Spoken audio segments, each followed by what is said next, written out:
fois un monde étrange, un monde pollué, plein de sacs plastiques, un monde bourré de mauvais politiques qui se faisaient payer par la finance.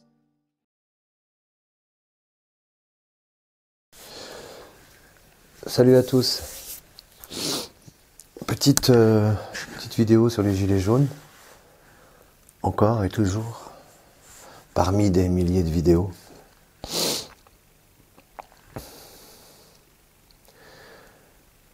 Alors je pense que des mecs comme Drouet, Fly, Priscilla, Ramous, tous ces petits chefs qui sortent d'on ne sait où,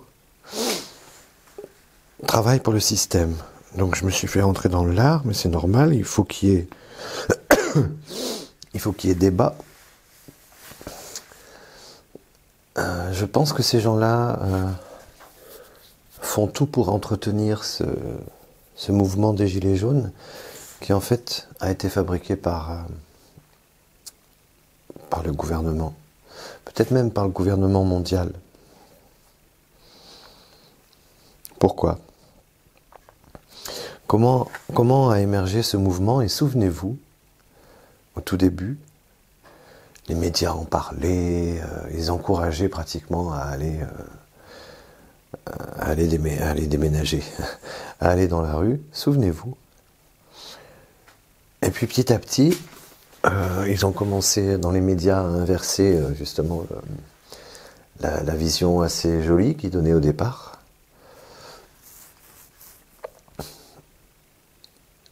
Et à ce moment-là, sont apparus ces lascars là, qui sortent une fois de plus d'on ne sait où,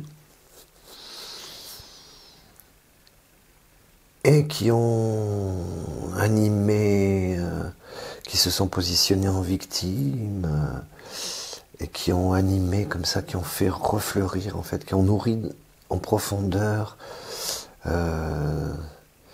cette envie de se révolter. C'est très bien d'ailleurs, hein. Moi je suis gilet jaune à fond, hein. Et je le serai jusqu'à la fin. Parce que si on va pas jusqu'au bout, ça va être chaud. Si on va pas jusqu'au bout, on va être fichés tous, on l'est déjà, mais allez savoir après si on perd, c'est-à-dire si on baisse notre culotte, qu'est-ce que l'État va faire de nous? Ça risque d'être sportif. Donc faut pas lâcher. Et donc, les médias ont accéléré comme ça au départ.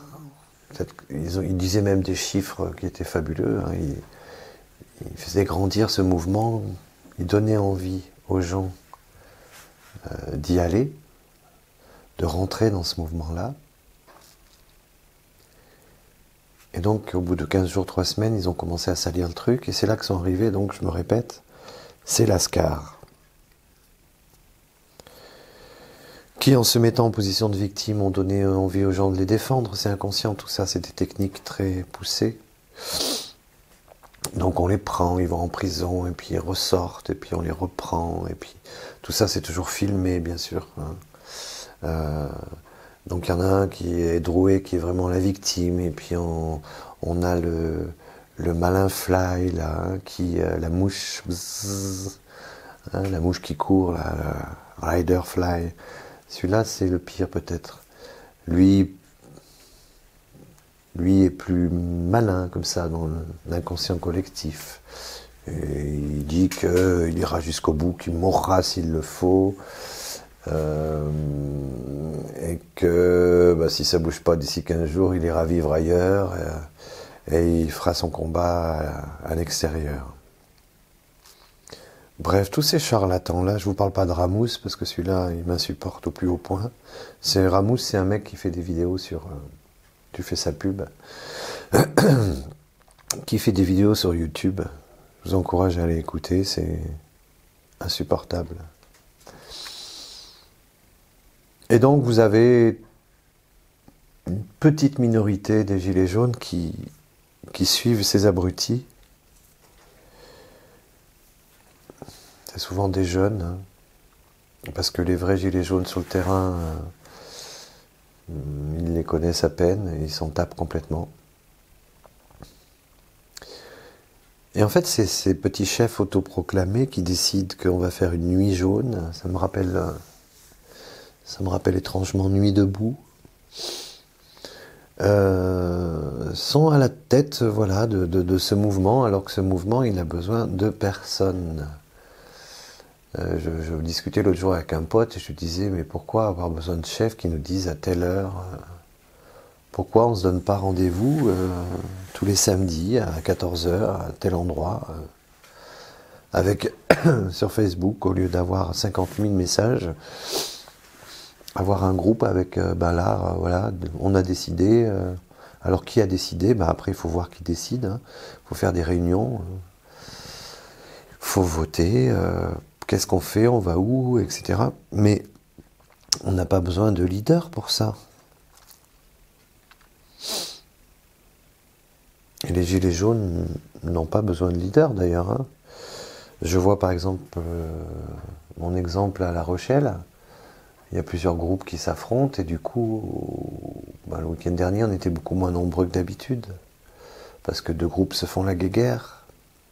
Donc je pense que dans les deux groupes, il y a un des groupes qui doit certainement être infiltré par l'État pour semer la zizanie. D'ailleurs, c'est réussi. Alors que si on se réunissait tous ceux qui ont envie, tous les Rochelais et Rochelaises, qu'ils savent que tous les samedis, à 14 heures, il y a des gens qui vont marcher. Alors on nous dit que ça sert à rien. Les petits sévèrement burnés veulent en découdre. Donc ils disent qu'il faut vraiment maintenant rentrer en révolution. Oui, ils mettent leurs couilles sur la table, donc forcément ça les fait un peu jouir, quoi, d'imaginer être des chevaliers blancs ou chevaliers jaunes. C'est pas comme ça que ça se passe. Au Brésil, je pensais que ça venait de la France, moi, ce mouvement, en fait. J'étais très fier de ça. Mais non, les Brésiliens l'ont fait avant nous. Pendant 1 an et demi, tous les samedis, les Brésiliens mettaient leur gilet jaune. Et ils ont réussi ainsi à virer leur présidente. Et regardez ce qu'ils ont mis à la place.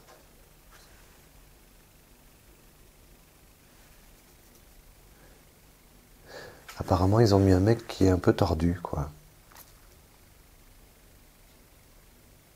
Et donc, dans notre cher pays de la liberté, de l'égalité, de la fraternité, des droits de l'homme, qui est observé par le monde entier, d'ailleurs, ce mouvement gilet jaune grandit. Mais si on gagne, et on va gagner, qu'est-ce qu'ils vont chercher à nous mettre après Macron? Moi j'ai mon idée, je pense que ça sera Marion Maréchal Le Pen, qui est la fille de Roger Hawk. Pour les initiés, on sait très bien qui est Roger Hawk. C'est sa fille.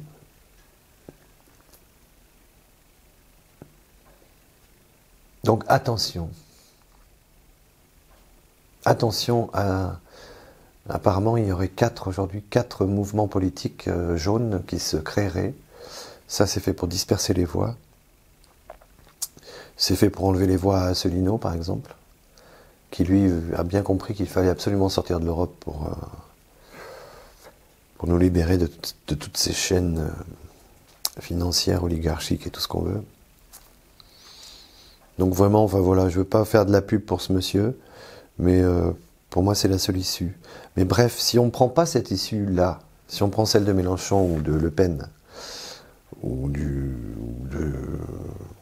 comment il s'appelle, on ne sait plus maintenant, les Républicains, ou Dupont-Aignan, le PS, ou je sais pas quoi, il n'y en a aucun qui veut sortir vraiment de l'Europe. Ça veut dire que, quoi qu'il arrive, je pense que ça sera Marion Machin qui sera mise en avant. Et là, ça risque d'être un peu comme au Brésil. Ça rejoint ce que je vous disais tout à l'heure, que les gouvernements encouragent peut-être cette révolte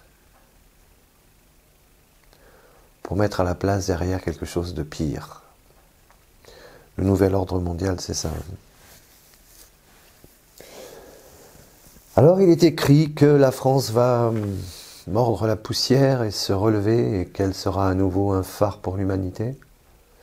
C'est écrit dans des visions de grands êtres spirituels qui ont vu ça. J'espère que c'est vrai, j'espère qu'on va se relever.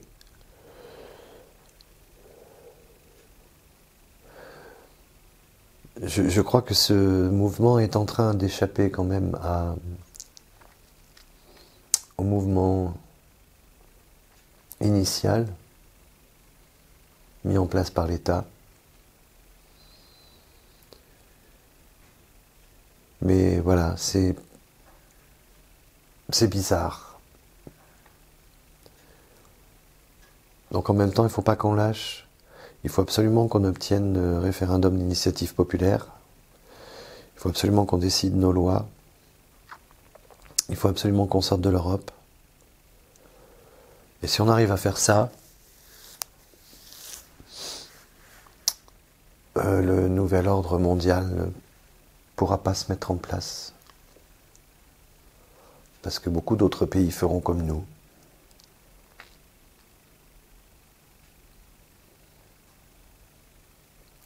Alors, si je me trompe pour Drouet et compagnie, tant mieux. Ça voudra dire que ce mouvement est né tout à fait spontanément. Il y avait Drouet et il y avait aussi Jacqueline Moreau, c'est ça? Donc, souvenez-vous de ça aussi. Cette drôle de bonne femme là qui tout à coup sur internet a été vue par 2 millions de personnes. D'où ça sort? Comment se fait-il que tout à coup des gens qui n'ont pas grand chose à raconter en plus se retrouvent avec 2 millions de vues sur Google, sur YouTube, sur Facebook? Donc pour moi maintenant c'est clair. Des mecs comme François Bégodeau, par exemple, que je vous encourage à écouter, il est passé à la télé il n'y a pas longtemps pour son dernier essai. Je pense qu'on n'est pas près de le revoir de sitôt. Mais tous ceux sinon qui passent à la télé comme le petit avocat de Rouen là, que tout le monde adore, je pense qu'il est très proche de la France insoumise, mais c'est tant mieux, c'est bien. Le programme de la France insoumise est un très très beau programme. Sauf qu'on ne sort pas de l'Europe en désobéissant, parce que ça coûte énormément d'argent de désobéir. C'est donc impossible. Donc ce gentil avocat, aussi j'ai oublié de le mettre dans le lot, Bulot, je ne sais plus comment il s'appelle, il est extraordinaire, mais il ne parle jamais de la sortie de l'Europe.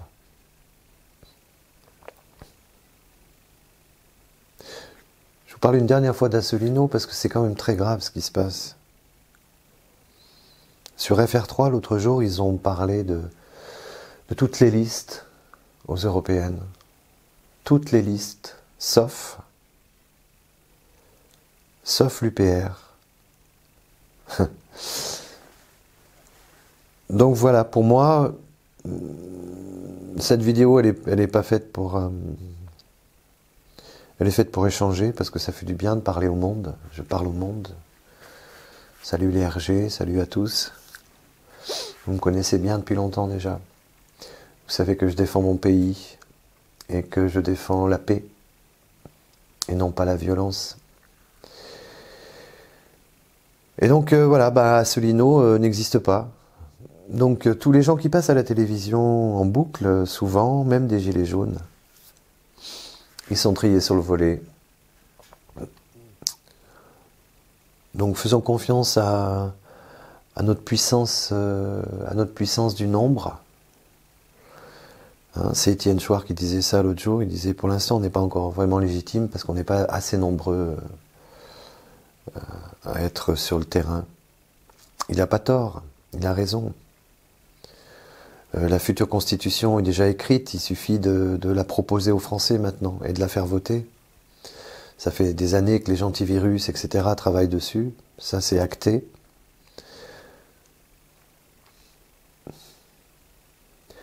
Donc, donnant envie aux gens de venir nous rejoindre et de marcher avec, pas forcément un gilet, ça peut être une casquette jaune, ça peut être un foulard jaune, mais quelque chose de jaune, le soleil. C'est pas en faisant comme ça là qu'on va leur donner envie de descendre de leur appartement quand ils nous voient passer dans la rue. Ça sera plus en chantant ou en étant confiant, joyeux et en étant de plus en plus nombreux chaque semaine. C'est comme ça que ça va se passer. Si on est des millions en France, on n'est pas loin là, hein, parfois, mais si on est 2 ou 3 millions dans la rue, la police pourra plus nous taper dessus. La police nous rejoindra. Elle est en train de nous rejoindre. Parce qu'ils ont une conscience aussi, les flics. L'armée, pour l'instant, est la grande muette, mais ça bouge aussi beaucoup à l'intérieur. Nous avons un flambeau français. Ce flambeau, c'est celui d'un autre monde que le nouvel ordre mondial dont nous parlait Nicolas Sarkozy dans une de ses dernières interviews. Rien ni personne n'échappera au nouvel ordre mondial, vous m'entendez? Rien ni personne. Va te prendre ton petit rail et lâche-nous la grappe. Et Macron, c'est la continuité. Il y a eu Hollande qui était aussi la continuité de ce nouvel ordre mondial cher à Attali, avec pour capitale du monde, du nouvel ordre, Jérusalem. Ça aurait de la gueule, non? Antisémite? Non. J'aime Jésus, donc je ne peux pas être antisémite. Puisque Jésus, pour moi, n'était pas juif, mais il était sémite. Donc je ne peux pas être antisémite. Alors allez vous faire foutre avec ça. Antisioniste peut-être, mais là c'est un autre débat. Ils essaient d'ailleurs de corréler les deux, enfin de mélanger les deux, de mettre en corrélation. Être anti-sioniste, c'est être antisémite. C'est faux. Voilà. Je pense aussi à hommage à Sylvain Baron, hommage à Vincent Lapierre, hommage évidemment à Étienne Chouard, hommage à François Bégodeau, hommage à Asselineau, hommage à plein de gens encore, hommage à tous les gilets jaunes qui sont dehors et dans le froid depuis le 17 novembre 2018 et qui, en ayant conscience ou pas, sont en train vraiment de porter le flambeau d'un monde nouveau qui, si on réussit, éclairera le monde entier. Vous vous rendez compte? Et c'est pas de la prétention de dire ça. C'est pas du tout de la prétention, c'est qu'apparemment la France serait désignée pour ça. Donc soyons unis, parce que ça va être difficile, ils vont pas lâcher comme ça. Ils vont pas lâcher comme ça. Écoutons les petits chefs, mais n'en faisons pas des gourous. Ayons notre confiance éveillée. Attention aux antifas, attention aux black box, qui en fait sont des alliés du gouvernement. Je pense à Vincent Lapierre, je pense à Étienne Chouard qui a eu des vidéos reprises par Alain Soral, qui dit pas que des conneries d'ailleurs. Hein. Le personnage m'exaspère un peu, mais Soral c'est quand même pas le dernier des cons. Mais c'est pas ça l'important. L'important, par exemple, je fais une vidéo là. Cette vidéo est reprise par des extrémistes quelconques. Est-ce que ça va faire de moi un extrémiste? Est-ce que parce qu'on a repris des vidéos d'Étienne Chouard sur le site de Soral, est-ce que ça fait de Chouard un extrémiste? Voilà. Pour ceux qui ont l'honnêteté intellectuelle de s'être penchés sur le personnage, qu'est Étienne Chouard ou Sylvain Baron ou Vincent Lapierre, pour citer ces trois-là, je pense qu'ils sont plus du côté gauche que du côté droit, vous voyez. Quand on voit le travail de Baron, qui décroche des drapeaux européens, quand on voit le travail de Chouard, quand on voit le travail de Lapierre, sur Hugo Chavez notamment, je vous encourage à voir ces vidéos là-dessus. Voilà, ça c'est des gens honnêtes, intègres, comme Asselineau, comme tous ces gilets jaunes qui se lèvent, et qui n'ont pas forcément tous une grande culture sur plein de choses, mais qui ont la conscience et le sentiment que quelque chose de grand se passe. Donc faisons de la pédagogie aussi avec nos anciens qui sont gavés de mensonges devant toutes ces télés, qui les flinguent en fait. Par exemple, mon père au départ était gilet jaune à fond, hein, enfin à fond. Il aimait bien, il a trouvé ça bien, et puis il a pensé à sa petite retraite aussi, pour dans le village, les anciens. Et bien là, ils sont tous contre les gilets jaunes maintenant. Parce qu'ils pensent que les gilets jaunes sont des branleurs qui cassent tout et qui pensent qu'ils veulent renverser la France. Non, on ne veut pas renverser la France. On veut se réapproprier notre pouvoir politique. On veut pouvoir à nouveau gérer la cité. C'est la moindre des choses dans une démocratie.